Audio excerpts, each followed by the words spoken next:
नमस्कार दोस्तों, मेरा नाम है चिराग गोठी। मेरे साथ हैं सुनील कुमार मौर्य, सीनियर जर्नलिस्ट। आपको हैदराबाद की वो घटना याद होगी, 2019 की घटना, जिसमें एक डॉक्टर के साथ घिनौनी हरकत की गई थी। उसके 1 महीने के बाद जब ये पूरी घटना हुई, 4 पुलिस वालों का एनकाउंटर कर दिया गया था। और अब इस मामले में एक नया मोड़ आ गया है। मोड़ ये आया है कि अब एनकाउंटर को फेक बताया जा रहा है। हालांकि हमने जब ये खबर मेरे जो सहयोगी हैं सुनील कुमार मौर्य, इन्होंने ही खबर लिखी crimetech.in पर। सुनील जी, क्या रिएक्शन आ रहे हैं लोगों को इस पर? देखिए, लोगों का जो रिएक्शन है, कहना है, साफ-साफ कहना है उनका कि जो पुलिस ने किया वही सही न्याय था। हम्म, यानी कि जो अभी जो रिपोर्ट आई है, कहना है कि रिपोर्ट तो चलो ठीक है, रिपोर्ट में जो कहें, फेक कहें या जो भी कहें, हम्म, लेकिन जो पुलिस ने किया वो बेहद ही सही किया हम्म, और सही समय पे उस लड़की को न्याय मिला। नहीं तो वो भी घटना एक तरह से निर्भया की तरह। आप खुद इस घटना को जब हुई थी 2019 में, ये घटना है 27 नवंबर 2019 की, हम्म, और जो निर्भया घटना है वो है दिसंबर 2012 की। हम्म, तो आप खुद सोचिए कि उसके 7 साल बाद एक घटना होती है और उसमें भी लोग सड़क पे उतरते हैं, तमाम लोग न्याय की मांग करते हैं। और ये इस मामले में 22 दिन बाद ही उसका 4 आरोपी जो होते हैं उनका एनकाउंटर होता है। तो हम्म। लोग इनको मतलब फूलों की वर्षा करते हैं। आप उस दिन का अगर फुटेज वगैरह आप देखेंगे, जब ये एनकाउंटर हुआ था 4 आरोपियों का, तो लोगों ने खुशियां मनाई थी। अब जब कहा जा रहा है कि ये फेक एनकाउंटर है, कहीं ना कहीं रिपोर्ट में ऐसा दावा किया गया है, तो लोगों का कहना है कि ठीक है, फेक होगा या जो होगा, लेकिन सही काम तो पुलिस ने किया था। मतलब लोग जो है वो कानून से एक अलग बात कर रहे हैं। हालांकि कानून ये नहीं कहता, कानून तो कहता है कि आप प्रोसिक्यूट कीजिए। और पुलिस की भी उस समय मुझे अच्छी तरह याद है, दलील ये थी कि उनकी तरफ से जो है वो पहले कार्रवाई की गई थी, तब उन्होंने जवाबी कार्रवाई की, जो अक्सर पुलिस एनकाउंटर्स के उस पर बोलती है। आपको याद होगा बिकरू कांड, आपको याद होगा मध्य प्रदेश का, अभी हाल ही में एक छोटू पहलवान को मारा गया है, 3 पुलिस वालों की हत्या कर दी गई थी, उसमें आरोपियों को मार दिया गया है। ये जो ट्रेंड सेट चल रहा है पूरा कि आरोपियों को तुरंत मार दो, या जैसे यूपी में तो ये बोला जाता है कि एक्सीडेंट जो है वो कहीं एक्सीडेंट ना हो जाए। अब ये एक ये जुमलेबाजी बोली जाती है कि एक्सीडेंट ना हो जाए आरोपियों का, मतलब नहीं, मार ना बिल्कुल, दिया ये जाए। बात सही है, लेकिन जो ख़ास तौर पे देखिए, चलिए, और जो घटनाएँ हैं वो तो बिल्कुल अलग है, लेकिन जो महिलाओं के साथ जो अपराध है, हम्म, जिसको हम देश में सबसे बड़ा अपराध मानते हैं कि एक महिला के साथ अगर कुछ इस तरह की सामूहिक दुष्कर्म की घटना होती हम्म, है, सेम अगर देखा जाए तो जो दिशा मर्डर, इसको कहा गया दिशा गैंगरेप मर्डर, क्योंकि जो डॉक्टर है उनका नाम, असली नाम तो हम लोग नहीं बता सकते। तो पुलिस ने ही उस समय अप्रोच किया सभी मीडिया से, सभी का, इसका नाम दिया गया दिशा। तो लोगों ने जस्टिस फॉर दिशा ये लेकर के पूरा एक पूरा कैंपेन चलाया, सब कुछ किया। तो आप जरा, मेरा मानना है कि जो दिशा घटना हुई है, दिशा मर्डर केस, और जो हमारा निर्भया था, दोनों को तुलना करें तो आपको सब कुछ समझ में आ जाएगा कि पुलिस ने क्या वाकई सही किया या गलत किया। तो हम एक छोटा सा एक तुलना आपको उसमें दिखाना चाहते हैं कि निर्भया केस जब होता है, तो ये 2012 की घटना है, और 4 आरोपियों को जब फांसी दी गई, तो ये फांसी दी गई थी मार्च 2020 में। यानी कि तकरीबन तकरीबन आपके 8 साल लगे। और अगर उसके दिन की बात करें तो दिन लगे हैं 2651 दिन।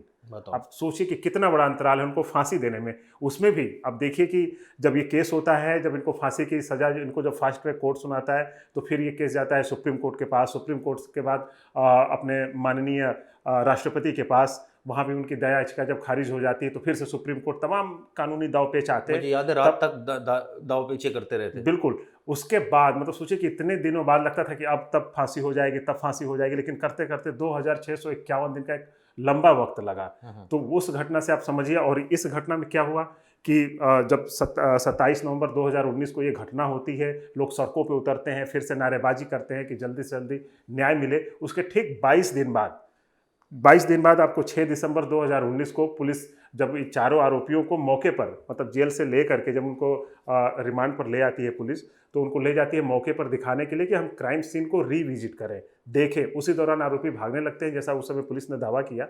और जब भागने लगते हैं तो पुलिस जवाबी कार्रवाई में चारों को मार देती है। हम्म, तो चारों एनकाउंटर ये मारे जाते हैं। तो अब जो रिपोर्ट आई है उसमें ये कहा गया है कि इसमें से 3 आरोपी नाबालिग थे, मतलब उनकी उम्र 18 साल से कम थी। एक उनमें मतलब वो 18 मतलब बालिग था, और एक तो 3 नाबालिग हो गए। और जो ये मारे गए थे, ये मतलब कहीं न कहीं ये फेक एनकाउंटर था, और जिसमें जो 10 पुलिस वाले शामिल थे, उनके खिलाफ हत्या का मुकदमा दर्ज किया गया, जो इस कमीशन की रिपोर्ट आई है। तो आप खुद सोचिए कि निर्भया केस में जब 2600 इतने दिन लगते हैं और इसमें 22 दिन में हो जाता है, तो ज़ाहिर-सी बात है, पब्लिक पब्लिक सेंटिमेंट के साथ चलती है और त्वरित न्याय के साथ। कि अगर मान लीजिए कि अगर दिशा केस में अगर एनकाउंटर नहीं होता, तो क्या होता? शायद ये केस अभी उसमें भी अगर 8 साल हम जोड़े तो कम से कम 2027 में जाकर के शायद फांसी होती, या फिर वो भी ना होती, क्योंकि 3 अगर नाबालिग अगर इसमें निकलते। भी लोगों के कई व्यू पॉइंट्स है। कुछ लोग कहते हैं कि 8 साल लगे लेकिन फांसी तो हुई, 8 साल लगे लेकिन कानून तो बदला। निर्भया के केस की बात कर रहा हूँ, कानून ऐसा बदला कि 16 साल उम्र कर दी गई बालिग की, और बिल्कुल। पहले ये नहीं था। तो उन्होंने कहा ठीक है, थोड़ा टाइम लगा लेकिन एट द एंड जस्टिस तो हुआ। कुछ लोग इस बात को भी सपोर्ट करते हैं कि तुरंत जो है न्याय मिले। लेकिन ये जो सारी बातें आ रही हैं, क्यों आ रही हैं? क्योंकि कहीं ना कहीं अभी भी ये बात सच है कि justice delayed is justice denied, यानी कि न्याय जो देरी से मिले वो न्याय नहीं होता।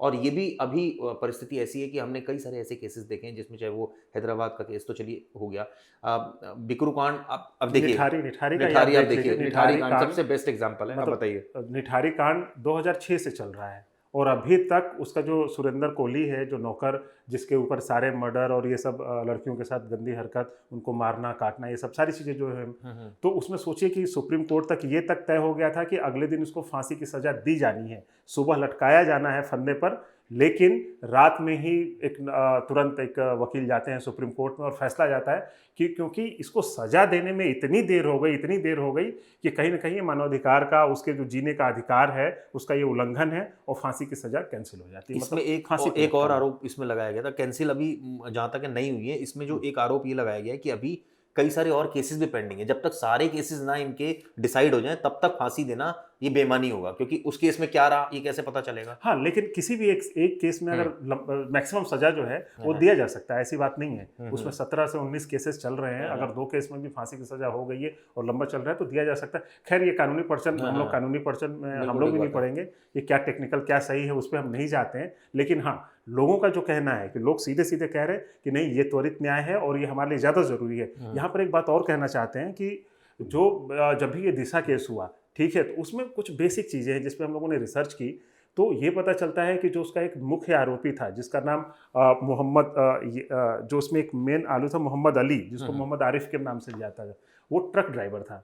वो जो ट्रक ड्राइवर था वो पिछले 3 से 4 साल से लगातार, जब घटना हुई थी 2019 में, उससे पहले से बिना लाइसेंस के वो गाड़ी चलाता था। कई बार पकड़ा भी गया, लेकिन कभी उसका वो सब कैंसिल नहीं हुआ, ना ही उसका ट्रक कभी जब्त किया गया। मतलब ये चीज़ है। और ठीक, अगर हम निर्भया केस को देखते हैं तो निर्भया केस में जो बस ड्राइवर, जो बस चलती थी, उसमें भी उसका 8 बार चालान हुआ था, उससे पहले कई बार जब्त हुई थी। लेकिन अब कहने के लिए तो ये बड़ा छोटा सा केस है कि गलत तरीके से आप रैश ड्राइविंग कर रहे हैं, आपके पास लाइसेंस नहीं है, आप गलत तरीके से गाड़ी चला रहे हैं या शराब पी के चला रहे हैं, तो उस पर अगर कड़ी कार्रवाई होती, अगर उनको जेल भेजा जाता, तो शायद वो घटना ही नहीं होती। सही बात है, बिल्कुल ठीक उसी है। तरह से ये जो मोहम्मद अली और जो मोहम्मद आरिफ जिसकी हम बात कर रहे हैं हैदराबाद वाले केस में, तो ये हुआ था कि उस रात भी यही हुआ था। वो ट्रक लेके जाता है, और ट्रक लेके जाता है, अपने साथियों के साथ जाता है, सब शराब पिए रहते हैं। वो लेडी डॉक्टर मिलती है, उनको अपहरण किया जाता है, उनको मारा जाता है, मतलब उनके साथ गैंगरेप के बाद हत्या कर दी जाती है, और फिर उसके बाद शव को जला करके एक पुल के किनारे फेंक दिया जाता है। तो सोचिए कि कितनी नृशंस ये घटना हो रही है। लेकिन वही जो छोटी चीज़ें हैं, अगर उसी पे कार्रवाई हो जाती, उसी के लिए अगर कड़े कानून बनते, तो शायद ये घटना ही रुक जाती। तो हमें जो हम आज पब्लिक, हम हैदराबाद वाली केस को लेकर इतनी बड़ी बड़ी बातें कर रहे हैं, तो कायदे में जो छोटे छोटे मामले हैं उनको भी सीरियसली लेने की ज़रूरत है, और उस पर कड़े से कड़े कानून बनाकर उस पर मतलब हमें आवाज़ उठानी चाहिए। कहने का मेरा मतलब ये है। हाँ नहीं, ठीक आप कह रहे हैं बिल्कुल, क्योंकि अगर वो फर्स्ट क्राइम ही नहीं होगा तो फिर सेकंड क्राइम तो होएगा ही नहीं, क्योंकि उस समय सख्ती अगर कर दी जाए तो बहुत सारी चीज़ें जो है वो स्थिति बदल सकती है। इस केस में भी, हैदराबाद वाले में भी यही हुआ कि सख्ती नहीं की गई, जिसका खामियाजा आगे भुगतना पड़ा। हालांकि अब यहाँ पब्लिक सेंटिमेंट्स जो है वो तो ऑब्वियसली बहुत सारे कमेंट्स इस तरह के हैं कि ये ठीक हुआ, बिल्कुल टाइमली हुआ, आरोपी जो है वो खत्म हो गए, कोई मुकदमेबाजी नहीं, क्योंकि कहीं ना कहीं ये बात भी सच है कि बहुत ज़्यादा लंबे चलते हैं मामले, जिस वजह से बेशक फास्ट ट्रैक है। आप सोचिए, निर्भया केस भी फास्ट ट्रैक है, 8 साल लग गए, और अभी तक निठारी केस आप देखिए, इतने निठारी केस में तो मुझे अच्छी तरह याद है कि जो आरोपी ने बयान दिया था और जज के सामने बयान दिया था, जिसको एडमिसिबल माना जाता है कोर्ट में 164, उसमें उसने बताया था किस तरह से उसने नृशंस तरीके से वो बच्चियों की हत्या करता था, उसके बाद वो कैसे काटता था शरीर के अंगों को, और किस तरह से वो पकाता था, वो तो उसने इतना तक बताया था। तो कहने का मतलब, जब इतने क्लियर क्लिंचिंग एविडेंसेस हैं, उसमें इतना समय लग रहा है, तो ये ऑब्वियसली ये सोचने की बात है। और इस पर मुझे लगता है एक सख्त एक नियम बनना चाहिए और एक सख्त कानूनी कार्रवाई होनी चाहिए और बिल्कुल। एक टाइम फ्रेमिंग होनी चाहिए। एक टाइम फ्रेम, बिल्कुल, ये जो सबसे इंपॉर्टेंट है टाइम फ्रेम हर घटना का। अगर आपको पता चल जा रहा है, सबूत मिल रहे हैं, सब कुछ मिल रहा है, तो एक टाइम फ्रेम होना चाहिए कि नहीं 2 महीने के अंदर इनको फांसी हो जानी चाहिए। जैसे जो डोमेस्टिक वायलेंस का है उसमें है कि 60 दिन के अंदर आपको सजा दे देनी है, चाहे छोटी सजा जो भी आपको जुर्माना लगता है, ये भी तो इसके लिए भी होनी चाहिए। आप सोचिए कि छोटा सा रैश ड्राइविंग जो अभी सिद्धू वाले केस में हुआ, मतलब रोड रेज के केसेज, तो रोड रेज में मामूली मारपीट होती है तो ऑस्ट्रेलिया में आप समझ सकते हैं कि 5 साल से लेकर 5 साल की सजा और 65 लाख तक पता नहीं कितने लाखों रुपए का जुर्माना है। तो लोग थोड़ा सा डरते हैं कि नहीं नहीं मुझे ऐसा नहीं करना है। तो वही निर्भया और दिशा वाले केस में आप देखिए कि अगर गाड़ी है, गाड़ी में अगर आपके पास लाइसेंस नहीं है, ये नहीं है, तो मतलब उसको हल्के में नहीं लेना है, उसको सीरियसली लेना है, तो शायद ऐसी घटनाएं रुक जाएं। बिल्कुल ठीक और बात एक बात और कि जो एसओएस है जिसकी आप हम लोग कल भी चर्चा कर रहे थे, कुछ दिन पहले भी कर रहे थे, कि आज भी जो लड़कियां हैं खास तौर पे, चाहे कोई भी हो, लड़का हो, कोई भी हो, सुरक्षित रहने के लिए जो एसओएस हमारे 112 हैं, जिसपे हम एक मोबाइल पे जो आपका जो इमरजेंसी बटन है, पैनिक बटन है मोबाइल में, अभी हम लोगों ने एक सर्वे करवाया था, उसमें पता चला कि जो लड़कियां हैं, वर्किंग वुमेन है, चाहे जो भी, उनको एसओएस बटन वो अपना उन्हें पता ही नहीं है अपने मोबाइल में कैसे यूज करना है। हम किसी मुश्किल हालात में रहते हैं तो एक बटन हम प्रेस करें और हमारे घर के और पुलिस को सबके पास एक मैसेज चला जाए कि हम मुसीबत में हैं, तो उसका इस्तेमाल करें। मेरा ये मानना है कि जल्द से जल्द आप लोग ज़्यादा से ज़्यादा इस्तेमाल करें, ताकि कभी ऐसी घटना हो तो कम से कम मैसेज चला जाए और त्वरित कार्रवाई हो सके। बिल्कुल ठीक कहा। ये वीडियो दोस्तों आपको कैसी लगी हमें ज़रूर बताइएगा, अपने कमेंट ज़रूर दीजिएगा, खासकर हैदराबाद वाली जो घटना हमने डिस्कस की, जिसमें अब इस तरह की बातें कही जा रही है कि फेक एनकाउंटर था। हालांकि पब्लिक सेंटिमेंट्स तो ये कह रहे हैं, पब्लिक ज़्यादातर जो कमेंट्स आए उन्होंने भी, लोगों ने कहा है कि बिल्कुल ठीक हुआ, आरोपी को इसी तरह न्याय मिलना चाहिए, और कई केसेस में हमने देखा भी। आप लोगों का क्या नज़रिया है, इस तरह न्याय मिलना चाहिए या कानूनी तरीका जो है वो अपनाना चाहिए? आप हमें कमेंट्स करके ज़रूर बताइएगा। थैंक यू दोस्तों। Thank you.